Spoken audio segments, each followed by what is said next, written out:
home building and remodeling show. Let's go.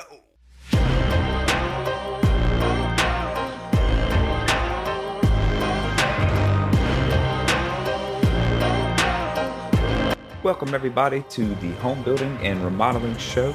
My name is Chris Kirby and I'll be your host. I am the owner of 3 construction companies on the Alabama Gulf Coast. The show is about residential construction. We're going to cover topics of home building and remodeling. Are you thinking of doing a remodel or building a home? Are you a contractor looking to improve your knowledge base or grow your business? Have you ever done a remodel project or built a home? There were so many things you wish you knew or that you could have done differently during the process. Then this show is for you. We break down the process of building and remodeling and how to have the best results during your project. Whether you're a DIYer looking for tips, someone looking to hire a contractor to do a project, or a contractor looking to expand your knowledge base or your business. Welcome aboard. Glad to have you. Stay tuned.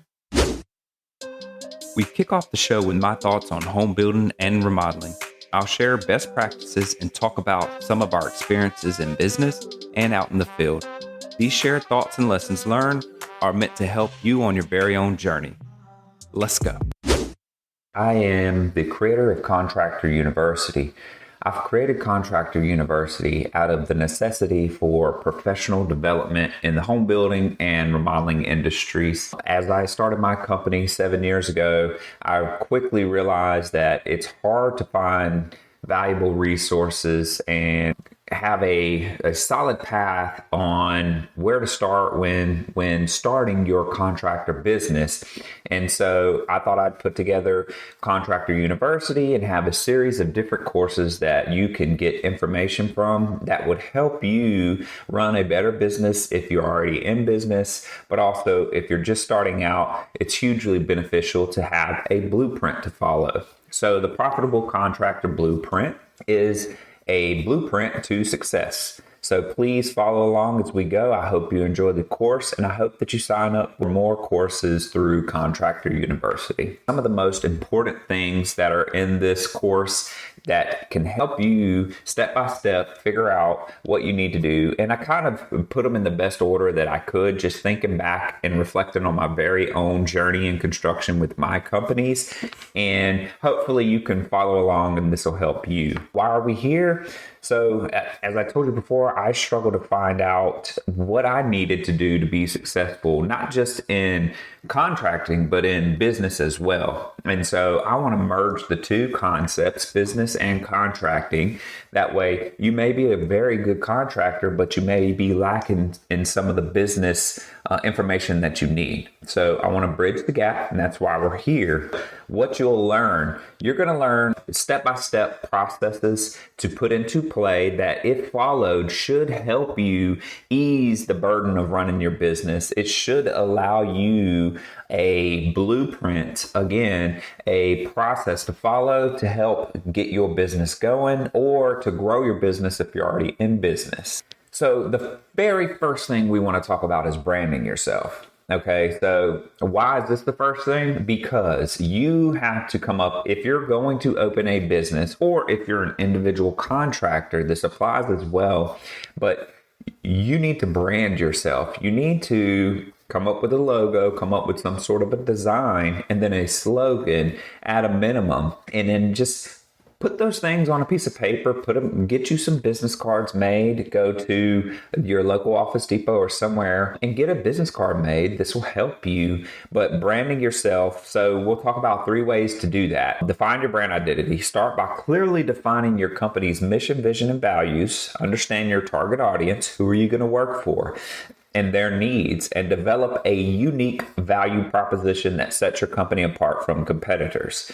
Create a compelling story. Don't be afraid to tell your story. That's where a lot of people go into business and they put up this facade of they're a well-dressed businessman or woman, well-spoken, and they're professional, and all that can be true. However, what did you start out as? Share that journey to how you started your business, why you started your business, who is impacted by your business. Are you doing it for family, friends, money? What is it? Share that story. Don't be afraid of where you come from and how you got here. Not everybody started out just making a ton of money or very successful or a long list of clients. Nobody starts out that way. Okay. So share that story, inspire others. The biggest thing you can do as a part of your brand is to have a story to share.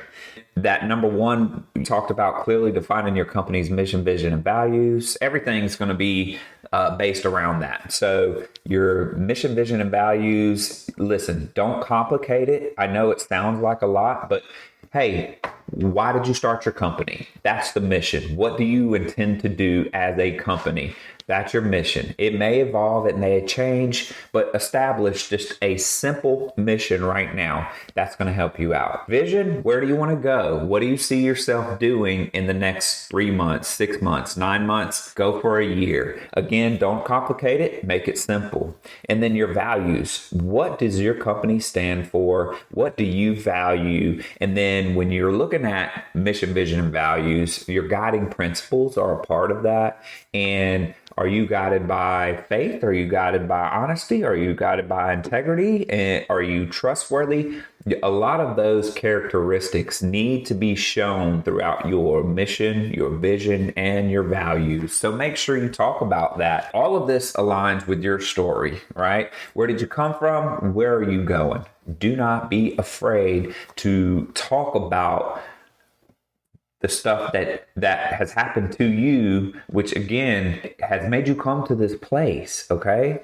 And then understanding your target audience. So a part of your brand is creating a client database. A part of your target audience are people that you want to work for and that you know you can do a good job for. There may be a certain target age group that you know are in the mindset to remodel or build a home or whatever. Or if you're like me, we really build for anybody. As a custom home builder, my audience can be a very, very young man or woman, young couple, all the way up to people who are looking to retire and downsize. So we have a very broad target audience, and you can too, and that's okay. Again, as you build your business, you will probably narrow that down and figure out who that is. But right now, it can be very general.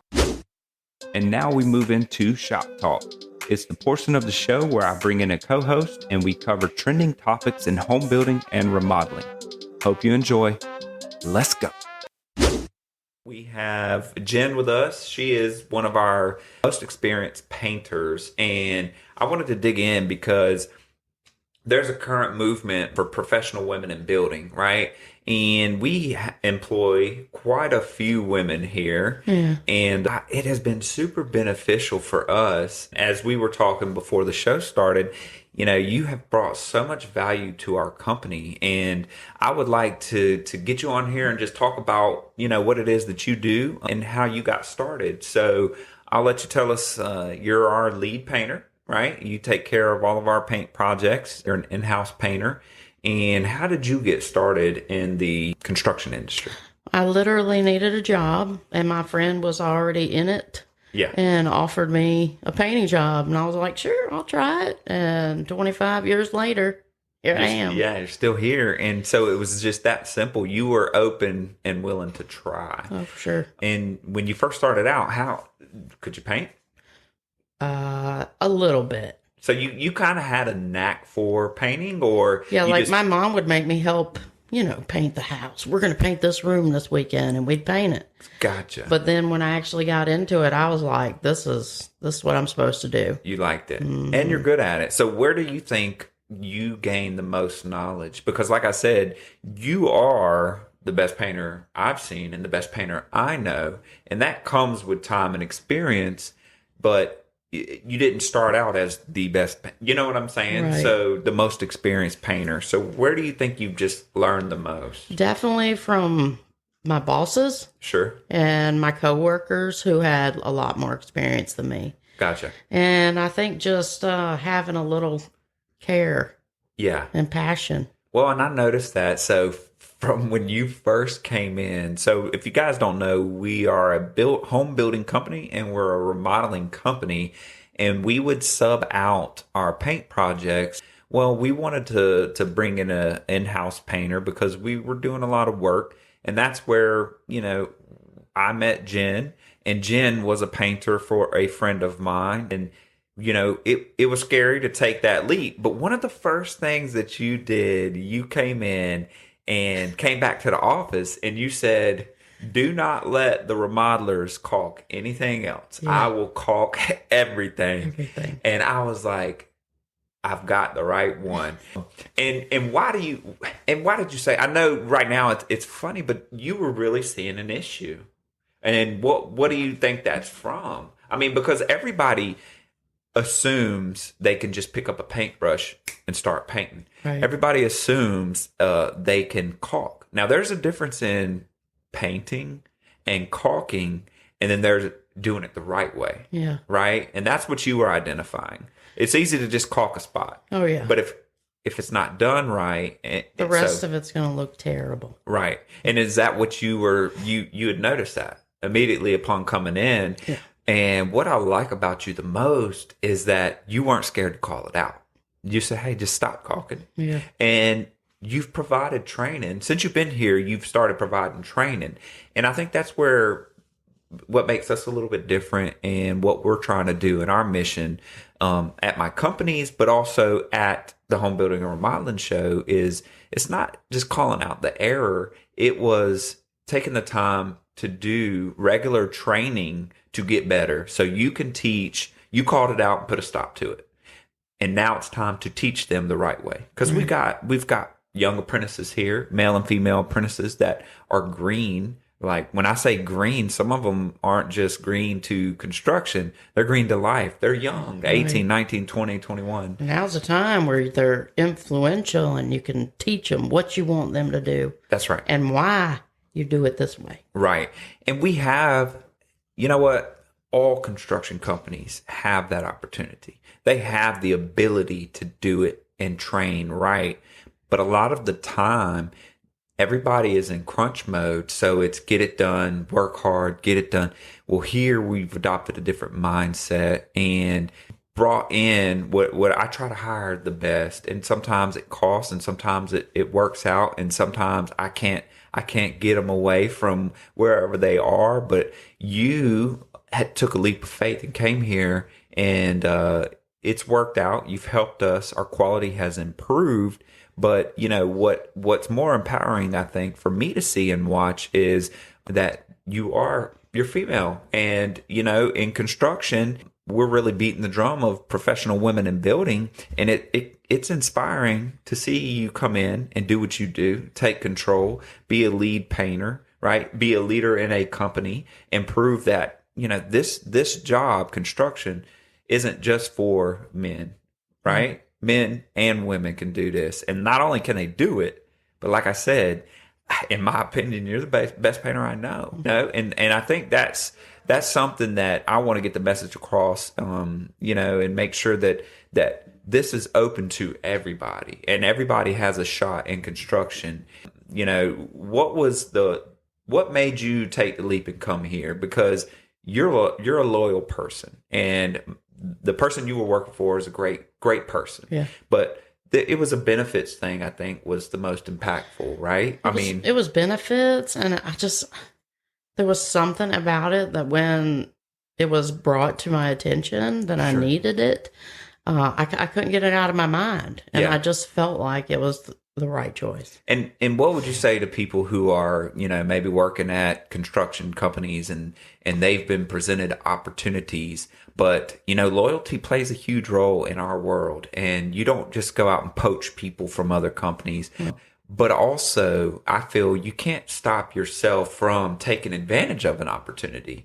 So what would you say to, men and women that are out there that are maybe in your position to where they were okay, but there's more being offered to them, you know? You don't want to become complacent and unhappy with what you're doing. If you have an opportunity to go learn more, be more, excel more, I mean, that's a no-brainer. Yeah. Yeah. And I think that's the part. And obviously you've been here for a couple months now, and it seems that it's working out. And I think overall you're happy, but you took a leap. I mean, you really did. And you were very nervous because you're a very loyal person. So, that's another thing too, that I think some people will get in their own way or get in their own head, because they may not be in the best place. However, they're comfortable. They know the routine of the company. They know the daily grind. They know what they have.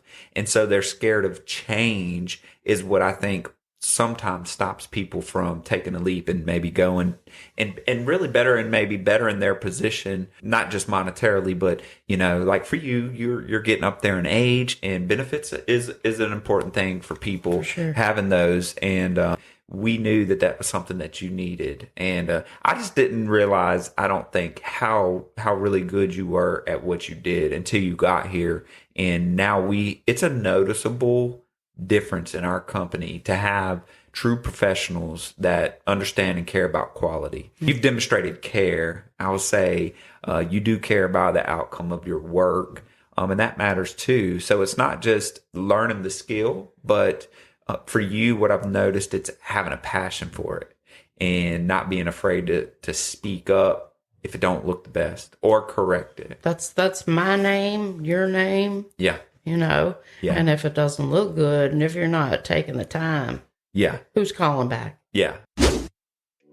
Now we're going to move into the portion of the show where we talk interior design. We're going to bring in an interior designer, and we're going to talk trending design and products. Hope you enjoy. Let's go. Right. So again, cost behind it. If somebody wants a really fun laundry room with a beautiful print on the floor, Sure. If it's tile, you're involving your thin set, your grout, your spacers, the labor. Whereas this is super inexpensive to install as well as cost effective in price. So let's talk about, just for the homeowner, right? Because it is a composite material, you don't have to worry about like grout lines. You don't, the maintenance of it is a little bit, you mop it up, whatever it is. It's pretty minimal. Yeah. And that's where I think too, so now you're talking, it's becoming affordable. Mm-hmm. You can get a huge variation in look, length, width, thickness, all of that stuff. Mm-hmm. And then the maintenance versus tile and cleaning grout lines and sealing the grout and things like that. Yeah. Let's talk a little bit about that. So, there's pros and cons to everything. Sure. And I think we've really listed most of the pros for luxury vinyl plank and luxury vinyl tile. However, there is always cons. Okay. Let's talk about that a little bit. So if everybody remembers when luxury vinyl plank really hit the market, that was after COVID. Okay. And it became extremely popular because of the waterproof product. Sure.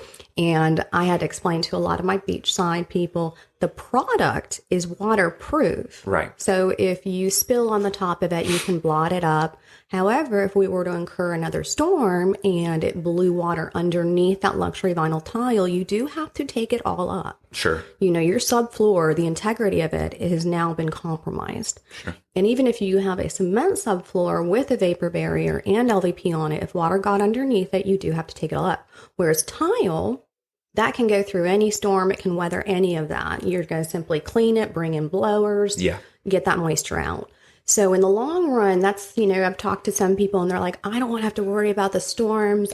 Let's just do tile. Absolutely. Because then you don't have to worry. Yeah. And then, we're on the Alabama Gulf Coast. Yes. So there's a lot of condos. There are a lot of people putting this stuff, you're not really putting carpet in condos. So the options for the most part are tile. And now they have the LVP that they can put in because you can put it in kitchens, bathrooms. Mm-hmm. It can be one floor throughout. Yes. And if you're looking for, luxury vinyl plank versus tile, how would you say the durability of each is?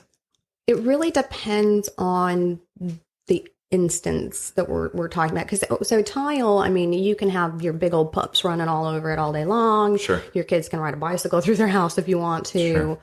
However, let's say you were to drop a really heavy object. Right. It could crack the tile, whereas it's not going to really damage luxury vinyl plank. Yeah. Luxury vinyl plank durability, it is scratch resistant, dent resistant. Yeah. Again, though, that goes hand in hand with the wear layer. So the higher the wear layer, the more durable it is. Right. So there's a catch-22 here. So if you're looking for, like, you know what, if it's a condo and it's high traffic and you've got high turnover, you may not want to put the most expensive, you know, LVP in there. However, But then again, you should. right. Okay. Talk to me, because I was going to say, however, that higher traffic, you know, if you have a lot of people in and out, the durability for the more expensive LVP is worth it. And how often do you want to have to replace your floor? Sure. You know, as you mentioned, the beachside condos, the rentals, those are booked for year, you know, straight absolutely. out. Ins and outs. People are pulling their big old coolers on, you know, wheels through Sure. it.